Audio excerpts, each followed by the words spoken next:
appetite. Bachelors usually do. At supper, his elbows are always moving, and his mouth seems like a gateway to a bottomless pit. Katrina enjoys his company. She says that Ichabod Crane has brought a breath of culture and refinement to Sleepy Hollow. The man is full of education. There is no doubt about that. I've learned so many things I didn't know before, all about them, ancient Greeks and Romans. And he's so observant, doesn't miss a thing. By the other night at dinner, he checked the pewter, the cloth-footed chairs, the mahogany tables, the old silver, and the fancy china. He was most impressed. It seemed like he was planning an auction. And what a compliment he paid Katrina. What did he say? He said that Katrina is more beautiful than any cloth-footed chair. Isn't that sweet? Well, I wouldn't mind having a scholar for a son-in-law, but my Hilda will marry a farmer like all the girls in Sleepy Hollow. I'm not too sure about my Katrina. She's always saying such odd things. Like what? Like, a man with a healthy appetite is a man who will make his mark. A schoolmaster today, a governor tomorrow. Do you think it's wise for Katrina to speak like that? And why not? Raw bones. Katrina's not afraid of raw bones. I was thinking of the schoolmaster. He'll have good cause to worry if he hears Katrina thinks so highly of the schoolmaster.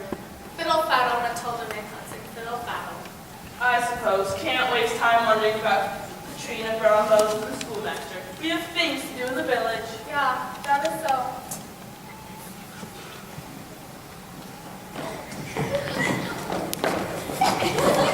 Hurry along, children, don't dawdle. He who dawdles wastes his time, and he who wastes his time is of no use to society.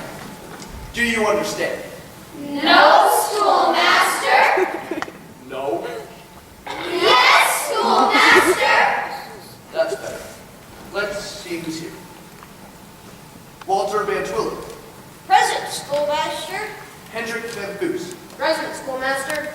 Wilma, Present, schoolmaster. Kirsten Van Holland, Present, schoolmaster. Laura Van Holland, Present, schoolmaster. Annika Van Gaal, Present, schoolmaster. Joanna Van Truck, Present, schoolmaster. Hella Van Truck, Present, schoolmaster. Joan Van Toren. Present, schoolmaster.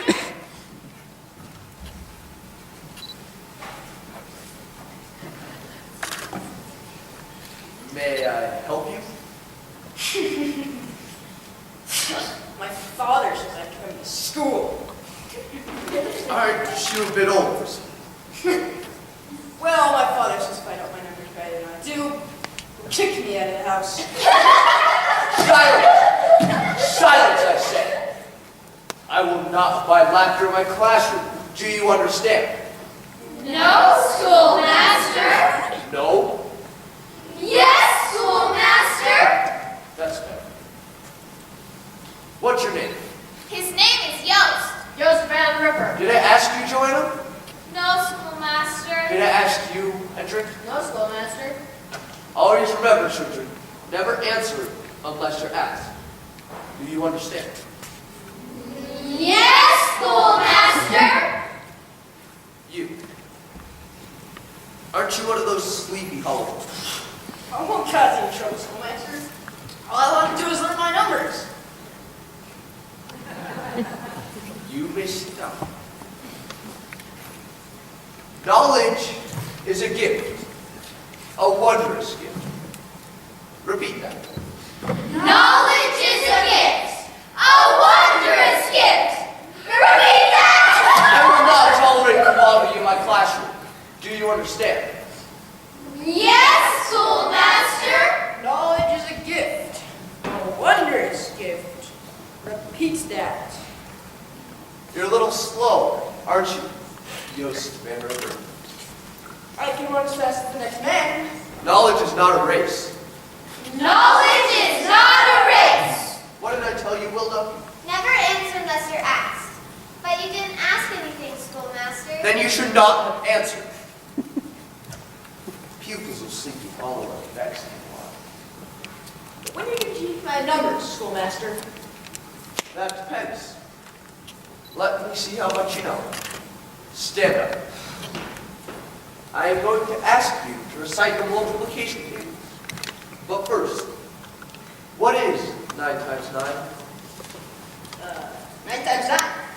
You heard me. Don't you know? Silence! Yost is a dunderhead. Yost is a dud. Hey! Watch what you're calling Yost, Sam Ripper. Everybody knows the answer to that. If you're so smart, Henry Van Foost, what is 9 times 9 anyway? 9 times 9 is... now who's the dunderhead? I knew the answer yesterday. Oh, this is like yesterday. Dunderhead! Blockhead! Oh, dunderhead or buckhead will be sorry. That will be enough of that. For now, put on the dunk's cap. Not me. And I'll just have to tell your father you won't learn because you won't behave. Good remembers anyway. I intend to nudge you guys along the flowery path of knowledge, no matter how inconvenient the journey may be for me. I'm only doing my duty by your parents, and if at times I seem harsh, remember the golden maxim: spare the rod and spoil the child. Repeat that. Spare the rod and spoil the child. Schoolmaster, schoolmaster. What is it, Walter? Question. Yes? What's a maxim? Stupid young sir. Hold out your hand. Do I have to? Hold out your hand. Ow! Oh, I got it. 63. What's 63? 9 times 9 is 63. No wonder you wear the dunce cap. Tell the class the answer, Wilda. 47? Hold out your hands. Ow! What's the answer, Joanna? Is it the same as 10 divided by 5? And? Ow! May as well get over, schoolmaster. I don't know the answer either. Tomorrow we will be voting the entire day to our numbers. Ow! Today's lesson is on George Washington. Write that down in your slates. Schoolmaster, schoolmaster. What is it, Wilda? Are there 3 T's in Washington or 2? 72. 9 times 9 is 72. The correct answer is 72. Schoolmaster doesn't know what he's saying. I hope I'm not interrupting your workman here, Craig. Interrupting my work? No, no, never. Recess, everybody, recess. But it isn't time for recess. We don't have recess until after history. I said recess. That's good enough for me. Me too. Recess. I'm afraid I have upset the school routine. No, no. Craig, have a seat. Thank you. Now, what do I owe the honor of your visit today? There's to be a sewing circle tonight, and Mrs. Van Hudson. I was wondering if you would join us. I have no skill with the needle and thread. I didn't mean that. We all enjoy hearing your knowledge speak. I suppose I am the most knowledgeable man in these parts. You are certainly a change for the local men. All they can talk about is what's a good horse or what's not, or corn. Tell me you'll be there. Will there be refreshments? Roast beef and piccalilli. Ah, Piccalilli. I dote on Piccalilli. I'll be there. I shall look forward to seeing you this evening. Until tonight, Trina. Until tonight, bye. I'll prize catch that Katrina Van Tassel. One day she'll inherit all of that rich, rich farmland. And I, as her husband, would be entitled to sell it all and invest in new land in Kentucky or Tennessee. Our marriage would be the blending of brains and beauty. Roast beef and piccalilli. Piccalilli and roast beef. Until tonight.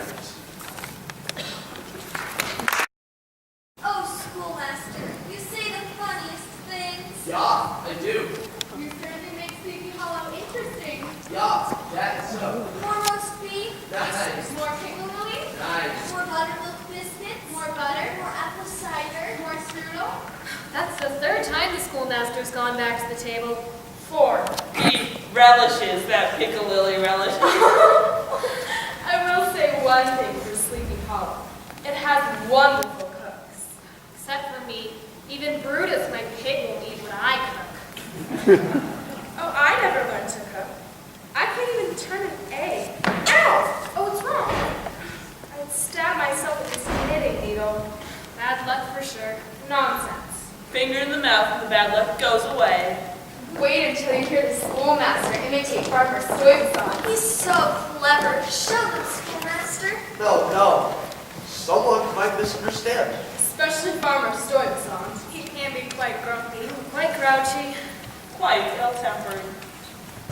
I'm sure you didn't mean it, schoolmaster. You were probably just passing the time. I was just passing the time in jovial fashion. I meant no harm. Of course you didn't. You never would. He never could. Ichabod Crane is courtesy himself. That's true. That's so. Courtesy itself. Polite as any man could be. Have you had enough to eat, schoolmaster? I couldn't eat any more. Plain you couldn't eat any less. I'm sure there's something more you relish. Are we done learning about the ancient Greeks and Romans, schoolmaster? You made them come alive, Ichabod. You're such a good storyteller. Well, I was thinking of reading a couple chapters from my book, History of New England Witchcraft. It is written by my favorite author. Cotton Mather. My favorite author is no secret, I see. Is his history full of goblins and ghosts? Indeed it is, and I charge you not to scoff at such things. We would never do that. After all, our graveyard has its ghosts. It does? More than one. More than one? My. Yes, I hear tell it's haunted by the spirit of an old pirate. That would be Captain Jordan. They say he sailed up the Hudson River to Sleepy Hollow and buried his stolen gold somewhere close to the graveyard. And he was never able to find it again. A pirate? My. Then there's the woman in white. I've never seen her, but my grandmother swore she did. Woman in white? The woman in white couldn't find her way home in frozen snow. On some nights, you can hear her wail. Or so they say. But I don't pretend to see it. When I go by that graveyard, I get the shivers. Even in the daytime, it's so dark and gloomy. You have to walk that way to get to my house. I wouldn't visit you at night. Don't be silly, Aunt. No, it's true. This frightens me. There is an old Indian chief buried there.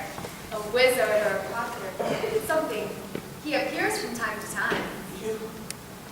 You make it seem as if there's nothing but restless spirits in that graveyard. 1 or 2 spirits in a small village is acceptable, but a whole army? That is quite another matter. Sure, Cotton Mather will be. We mustn't forget the Headless Horseman. Who? The Headless Horseman! He's the ghost of a Hessian trooper who lost his head in battle to a cannonball. He comes by his grave searching hither and yon whenever he feels like it. Searching. What's he searching for? His missing head, of course. His head? My. Old Farmer Brower met the horseman one night and had to get up behind him. And they galloped over hill and swamp. Until they reached the covered bridge where the horseman suddenly turned into a skeleton. Skeleton? Threw old Brower into the brook and sprang away over the treetops with a cloud of thunder. Oh, goodness! I love telling ghost stories. So do I. Are you all right, Ichabod? You look quite green. I'm just tired. A schoolmaster needs his rest. I thank you for the most lovely night, lady. Let me fix you a plate. You can take it with you. No. Good night, ladies. I think those ghost stories did upset him. Don't be foolish. He's a school teacher. You can't frighten a school teacher with a ghost story. Well, imagine Ichabod Crane turning down a good plate of Dutch cooking. If you ask me, he's got a bellyache from all that piccalilly.